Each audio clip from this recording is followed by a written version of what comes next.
In our next story here tonight, we're about to hear one of the world's top physicians say the smartphone may change his profession and personal medical care in ways none of us saw coming. His story tonight from Dr. Nancy Snyderman. Why do we have people being treated like cattle herd?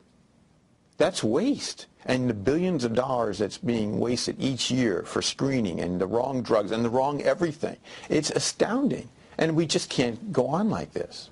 Yeah, I'll take that. Thanks. Okay. Dr. Eric Topol has long been one of the world's foremost cardiologists. Hey, great to see you. He has now become the foremost expert in the exploding field of wireless medicine. And this explosion, he says, is about to make our healthcare better and cheaper. Watch what he does with his cell phone.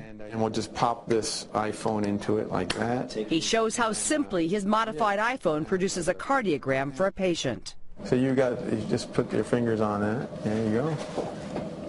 And in a second, in the first second, then it stabilizes. There it is. The device was approved by the FDA in December and is now sold to physicians for $199. Topol tells his patient he just saved a $100 technician's fee.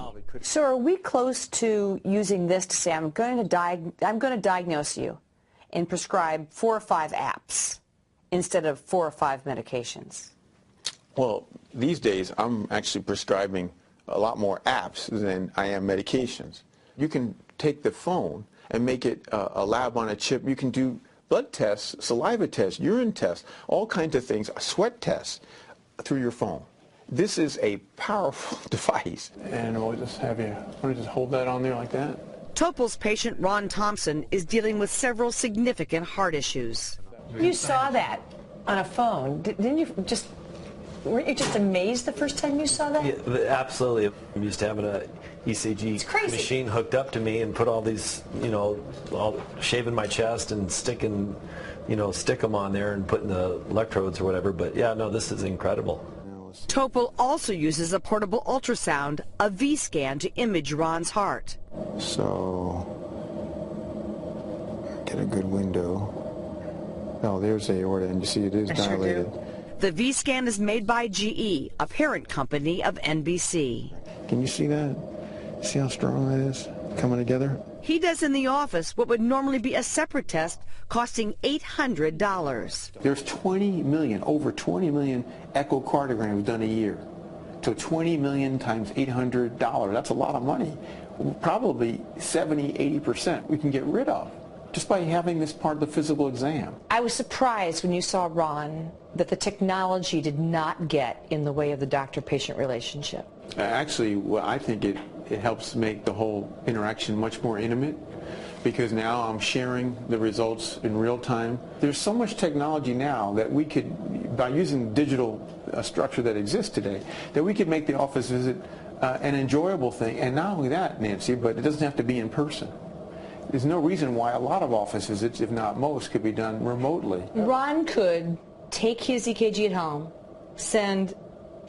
Yes. And boom, you have it. We'd be looking at it together.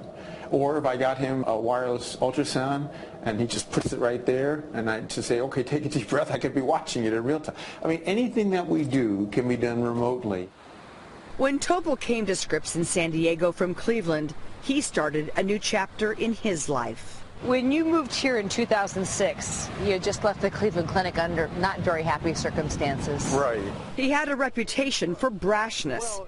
He'd questioned the safety of the hugely profitable painkiller Vioxx and eventually forced it off the market. I resigned from that after having been there 14 years. It was a significant part of my career. Do you think, wow, I've done a really great job making healthcare better? Or do you think, damn, there's so much yet to do? I feel the damn, there's still so much to do problem. I feel that big time. Do you ever think about how you're going to die? Yeah, I do. Sometimes I watched my mother die at a very young age in her early 50s with a leukemia. Then my father was an end-stage diabetic. I mean, he went blind at age 49. Topol uses DNA testing and monitoring to pinpoint his specific vulnerabilities and guide his daily life. He refuses to use elevators, and his day is spent walking from building to building. He incorporates an hour of exercise into virtually every day, no matter how busy, trying to live the life he thinks we'll all be living in the near future. How did you find out about that? At lunch, we pulled out what we were told is one of his weaknesses, tortilla chips. Will you partake? Oh, yeah, it's hard to resist. Okay, come on. Handful. They are loaded with carbohydrates which trigger glucose. Yeah, this is my guilty pleasure here. So, out comes his cell phone. I mean, I can look at my glucose every minute. I don't want to look at it every minute, but I can. And so I can just turn it on, my glucose. Fortunately, I haven't had enough chips here yet, but it's 107. How does it know that? Well, I have a sensor on. Where? And, well, I have it on my abdomen, but I'll show you what it looks like. It's like that, touching the skin. Okay.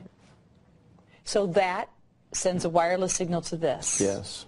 And if you were a diabetic and you had this, you could then send this message to your physician or to your own computer. Oh, yeah. And you could start to see triggers and trends and follow this. Sure. Oh, yeah. And there goes the lifestyle change. You got it. Eric Topol is a man who looks way over the horizon.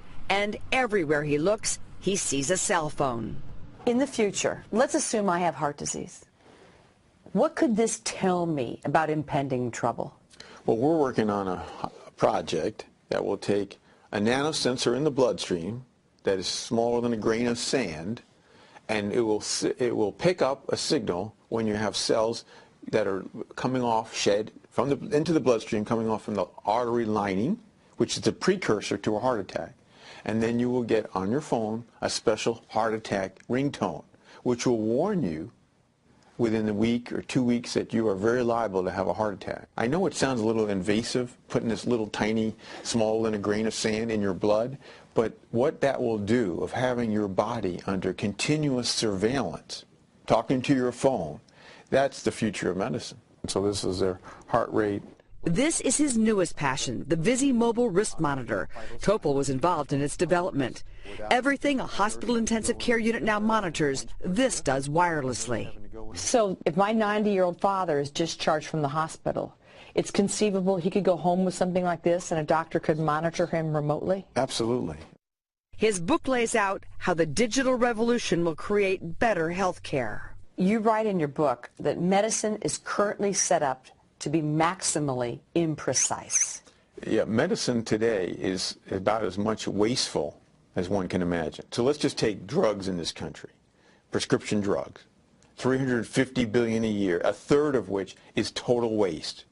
We're giving a drug that doesn't work. In fact, even worse than that, we're giving drugs that backfire with side effects. So that's $100 billion plus just from the prescription medications. And then what about mass screening? Every woman should have a mammogram every year, colonoscopies, PSAs. It's really medicine dumbed down. It's treating all human beings the same. That's crazy. Well, each of us are truly unique in every way. What does the patient of tomorrow look like? Yeah, the patient of tomorrow is the biggest switch. People need to take ownership. They need to seize the moment and seize the data. The new medicine is plugged in to you. It's understanding you, which we've never really done before. And you drive it. You've got data and you've got information that you never had before. Wouldn't you like that information? Most people would. And wouldn't you like to be helping to call the shots? Fascinating story. Our thanks to Drs. Topol and Snyderman for that.